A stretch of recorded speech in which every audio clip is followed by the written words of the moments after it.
Yes, I'm Kristen Maze. I'm with the City of Talent, and I guess we're going to be talking today about ADUs, which will apply to every jurisdiction or just about any jurisdiction that that allows ADUs, which at this time the state mandates that ADUs are allowed in any residential district. So. Great, welcome. And what should, if I was coming in to talk to you about building an ADU on my lot, what should I consider and what are kind of common hiccups I should watch out for?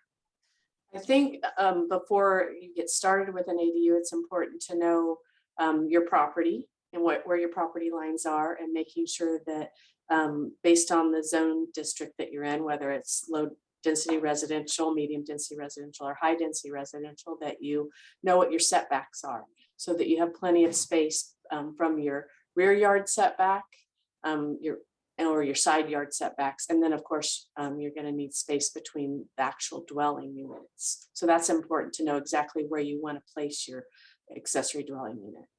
Mm-hmm. And so if I set up or if I come into the counter in your office there, what should I bring to that meeting and what should I expect in that first conversation? I think you should have an idea of what's really helpful for us is if you have a picture, like an aerial picture of your property lines, where if you have a current residence on the property, where that residence sits in relationship to the property lines currently, and how that would look with and where you're proposing, and it could just be boxes where you're proposing to put the accessory dwelling unit, and how you plan to access that accessory dwelling unit. Now, for accessory dwelling units, detached accessory dwelling units, you don't need additional parking other than what you have for your existing residence in the driveway portion of your property. So it doesn't necessarily need its own access other than your access for your own person as a personal access, not a driveway access or a car, automobile access. And for the aerial image, can you use something from the county tax lot map, or can you use Google Maps or Zillow or something? How does that work? You can use the tax lot, because that's going to be the cleanest. It's going to give you some dimensions of your lot. Those aren't necessarily accurate dimensions, but it will give you the dimensions of your lot, and it'll give you an idea of where you're placing. Now, you may need somebody who can actually measure off the distances to make sure you're at the right distances, or you can do that yourself. It's really up to you, because we're talking 5 and 10 yard setbacks and 6 feet from another dwelling unit. So it's not, these aren't large setback requirements. Okay. Is it 5 or 10 feet, or is it 5 or 10 yards? Feet. Oh, okay, good. Did I say yards? Yeah, you did. Yeah, sorry. No, 5 feet. It's a setback 5 in feet. your yard. Yeah, in your yard, yes. Yes. Okay, so 5 or 10 feet. Okay, that's great. And so what, as an owner, a property owner, or somebody who wants to build an ADU, how can I make the process of getting through the planning process faster and easier? Like, what could I do to help that along?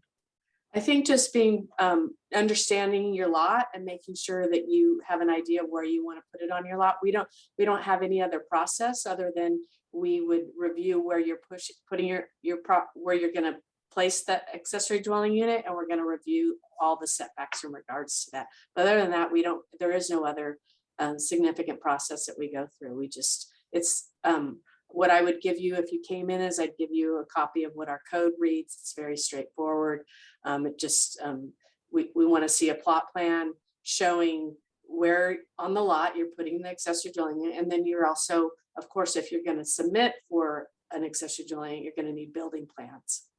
And if you've got a contractor, and they can help you with your building plans and how that's going to work. If you're doing it yourself, you certainly can, as an owner builder, do an accessory dwelling unit yourself.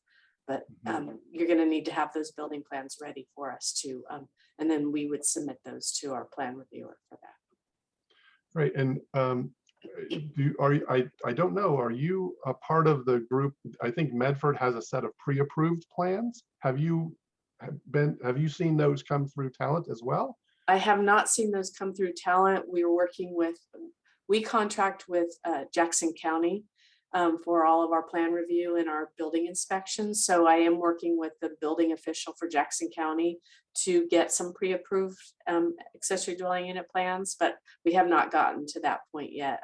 I've been in conversations with them, and we're looking to make sure that we can get those plans, a set of plans, and have their plan reviewers look at those and see if they're willing to take those on as pre-approved. Oh, great. So maybe one of our viewers will be one of the first people who Yes, yeah. use that process. Yeah. Okay, that's great. And then finally, do you have any words of encouragement for me if I'm considering building an ADU?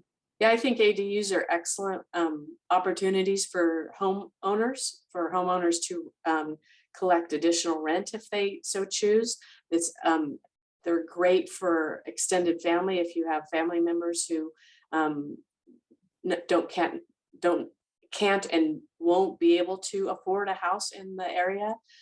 They're excellent ways of, and they're it's nice to have somebody on your property. I personally did have an ADU on my property at one time, not in this area, but it was a very good experience that I had, and it's nice to have that additional person nearby, and you were able to choose that person, as opposed to you don't get to choose your neighbors all the time. So it was a good experience for me personally.